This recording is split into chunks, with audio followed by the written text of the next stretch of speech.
Hey parents, quick question. Is your little one a late talker? Before you panic about autism, there are subtle signs that can tell you whether it's likely just a language delay or something more.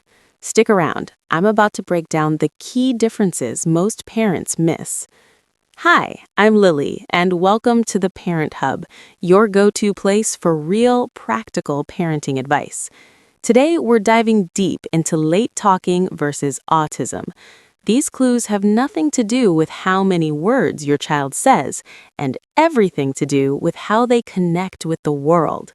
Let's get started. First clue, and this one has zero to do with talking. Long before kids speak, they communicate with their bodies. By 9 months, most babies start pointing, waving, nodding, shaking their head. By 18 months, toddlers are gesturing nonstop. Kids with a simple language delay, they actually gesture even more than usual. They're working overtime to get their message across, pointing at the juice box they want, waving bye-bye dramatically, shrugging when they don't understand.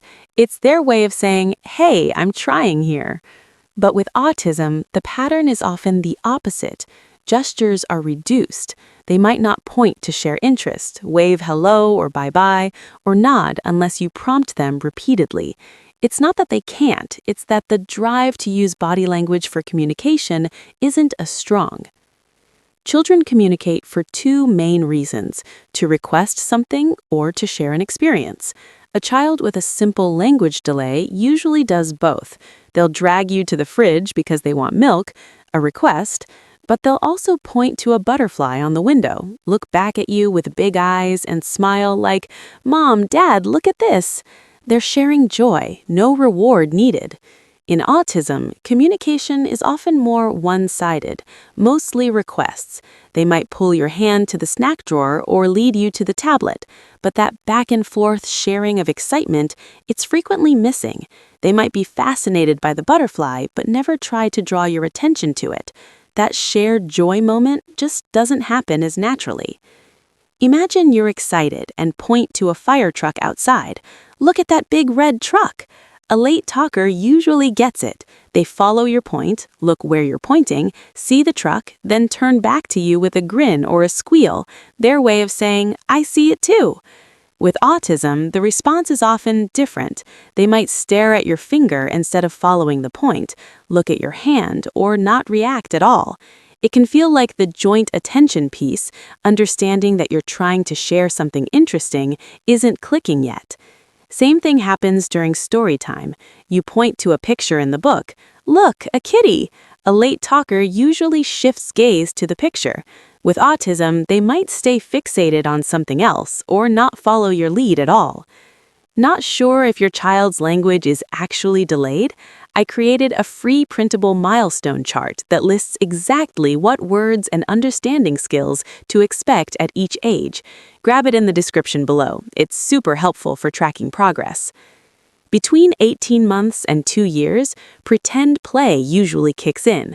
Dolls get fed, cars go vroom and have adventures, blocks become towers or houses. Kids with language delay typically hit this milestone right on time. They feed Teddy, have tea parties, make animal sounds. In autism, play often looks more repetitive or focused on parts rather than the whole. Instead of driving the car, they spin the wheels endlessly. Instead of building, they line blocks up perfectly in a row every single time. It's not wrong play, it's just a different style, and it's another pattern worth noticing. Up to about age 4, toddlers do parallel play, playing side by side but not together. But even then, they're usually aware of and interested in the other kids. A late talker might join the group at the playground sandbox, sit right next to others, watch what they're doing and copy them, like adding a shell to their sandcastle after seeing someone else do it. With autism, that pull toward other children is often weaker. They might walk right past the sandbox to the swing or slide. It's not shyness or rudeness. Other kids just don't capture their attention the same way. By age 2, most toddlers copy everything. You clap, they clap. You brush hair, they grab a brush. Late talkers usually imitate right along, but with autism, imitation is frequently reduced. You wave, they might not wave back. You sing and dance, they watch happily but don't join in. It's not inability, it's less of that automatic me too drive. Lots of kids with autism do make eye contact sometimes. The real difference is how they use it. Late talkers rely heavily on eye contact for communication. They look at you when they need help, when they're excited, when they want to share. It's like their eyes are saying, "Check this out," or "Help me." With autism, eye contact might happen, but it's less often used for that back and forth sharing. They might not look to you when something thrilling happens, or when they're stuck and need assistance. The communicative purpose behind the eye contact is different. Another one many parents notice: by 12 months, most babies turn when you call their name. Late talkers usually do too, but kids on the autism spectrum sometimes don't respond consistently to their name, especially when focused on something else. You might also see sensory differences, unusual reactions to sounds, textures, lights, covering ears to everyday noises, toe walking, or seeking out intense movement like spinning. These aren't typical in a simple language delay. Hand flapping, rocking, spinning objects, repeating the same phrase or action over and over, these show up more often in autism. There's also a strong preference for routines staying exactly the same. A small change, different cup, new route home, can trigger big distress. In a language delay alone, you usually don't see these repetitive patterns or intense need for sameness. Listen, this video is not a diagnostic tool.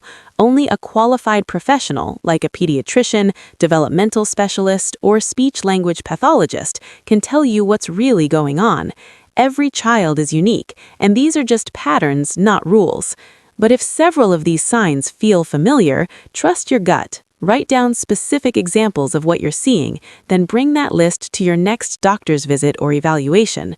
Early support, whether it's speech therapy, early intervention, or autism-specific strategies, makes a massive difference in outcomes.